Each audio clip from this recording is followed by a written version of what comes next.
E além do que, a opinião dele é vinculativa. O que ele tem que ter cuidado é com o limite, né? Porque há momentos que a Lígia fala uma opinião, né, sobre algo, e há momentos que a opinião da Lígia é uma decisão que vai obrigar.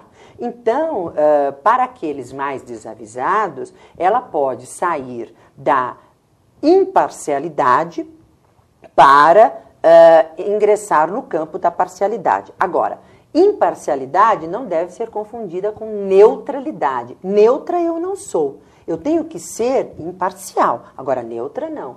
Então, eu tenho que participar. Então, eu acho isso muito bom e deve ser bem aproveitado, né? Quer dizer, nós temos magistrados e magistradas com conteúdo suficiente para prestar esclarecimentos, para ingressar em qualquer ambiente, participar de qualquer convenção, de qualquer encontro e dedicar-se e chancelar apresentando a sua parcela de colaboração para a sociedade. E não ser algo escondido, ficar como uma pessoa que, como se não fizesse parte da própria sociedade. Então, essa é a minha opinião. Deve, e o quanto mais é melhor. Eu aqui registro até a alegria de ter recebido em Campinas, e você estava em Campinas, na nossa PUC de Campinas, o evento da APAMAGES com a EMB. É o momento de se aproximar desse aluno, desse alunado, é o momento de se conversar com ele e mostrar que o magistrado tem muito a informar. Ninguém melhor do que ele para conhecer as regras, para conhecer o ordenamento jurídico e para passar uma informação para esse alunado e para a sociedade, para toda a sociedade. Hoje nós temos uma TV Justiça, nós temos espaços na televisão e acho que cada dia deve ser estimulado. E mais ainda, vamos apresentar o que há de bom no judiciário, né? Porque, infelizmente, nós não podemos, a distorção. A distorção é que ela é complicada. Isso para mim, eu não gosto. Isso não quer dizer que não deva ser, ter a crítica, mostrar o lado ruim. Sim, mas não só episódios que comprometem uma instituição. Eu acho que nós temos uma maioria que trabalha, que se dedica e que tem conteúdo e que tem que ser mostrado. Professora Lígia, aproveitando então, queria obter da senhora como a gente reverter um quadro gravíssimo, na minha opinião, que é o desalento da população com essa morosidade do judiciário. Morosidade do judiciário. Olha, eu diria para você, primeiro, nós encerramos todos os processos, todos os conflitos de interesse. É difícil.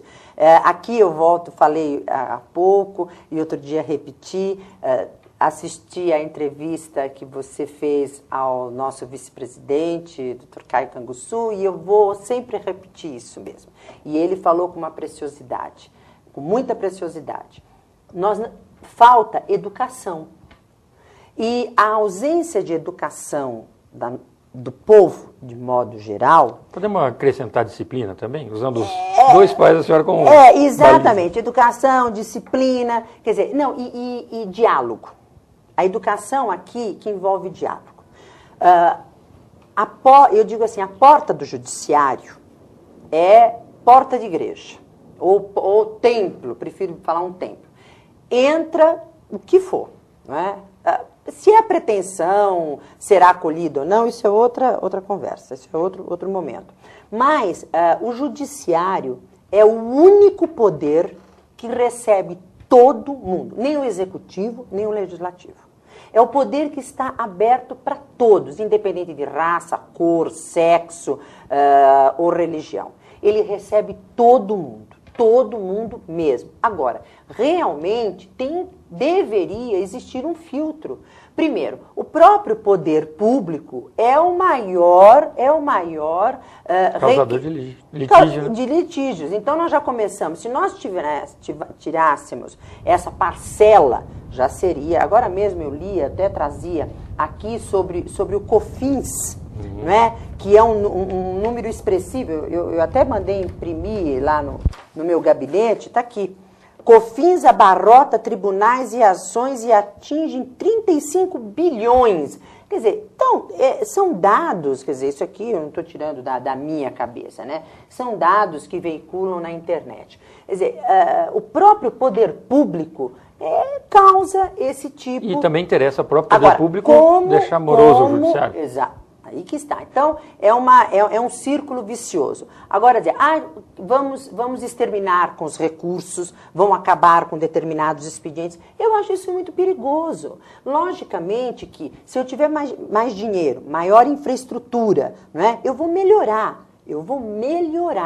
E agora, as pessoas têm que aprender também a resolver determinados conflitos. Hoje, no tribunal, nós tivemos alguns casos que eu percebo que poderiam ser resolvidos com uma conversa. Quer dizer, depois de indenizações, eu falo no segmento, evidentemente, que eu tenho, que eu enfrento, que eu tenho autoridade para isso. Indenizações por dano moral. Qualquer probleminha, qualquer discussão é motivo de uma ação para obtenção de dano moral. Ora, gente, vamos dar uma parada, quer dizer, vamos deixar também o Poder Judiciário para assuntos mais complicados. E aí eu até chamo a atenção, e isso merece um trabalho, eu tenho certeza que a OAB também deve estar atenta a isso, porque não é possível, porque na medida, quer dizer, como isso está crescendo, nós não vamos ter fim. Pode esquecer, pode colocar mais juiz, mais funcionário. Não tem fim, é um círculo vicioso. Então, o desalento e a morosidade, eles poderão ser temperados na medida em que as pessoas se conscientizarem um pouco mais que não é correndo para o judiciário por qualquer problema, por qualquer discussão, por qualquer desencontro, vamos dizer assim, de falta de diálogo, deixando para o magistrado solucionar e não tentando, via mediação, situações como a própria lei de arbitragem, que hoje existe os tribunais de arbitragem, questões... Os tribunais de pequenas causas, nós também ainda estaríamos no segmento do judiciário, então também não adiantaria muito. Mas projetos de leis que estão aí paralisados, né, ou estão suspensos de aprovação, que afastam a apreciação do judiciário de questões como separação consensual, partilhas e inventários que... Todos são maiores, capazes. Gente, mas isso é óbvio.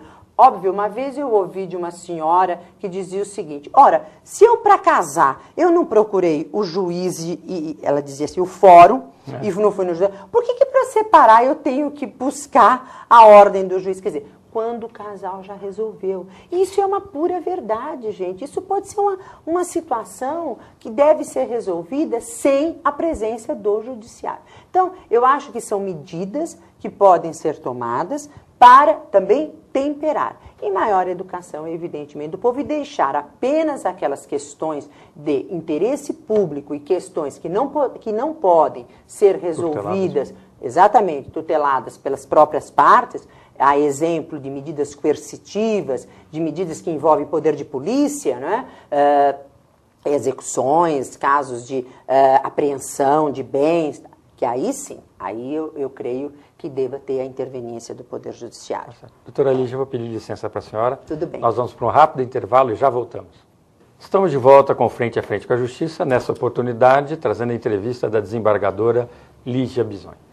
Doutora Lígia, CNJ, um assunto palpitante na magistratura brasileira, em especial na magistratura de São Paulo.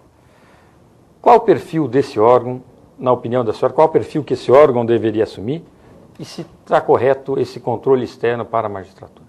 Bom, Luciano, talvez, acho que das perguntas que me são elaboradas e dessa entrevista, eu diria que a que mais me preocupa é esta. E por quê? Eu até agora, confesso, da maneira mais honesta e transparente, aliás, não poderia ser diferente. eu ainda não tenho uma opinião segura, tranquila, formada com relação a esse Conselho Nacional da Justiça. E eu digo isso porque aqueles que me conhecem sabem que eu estou há 1 ano e meio no Tribunal de Justiça. Então,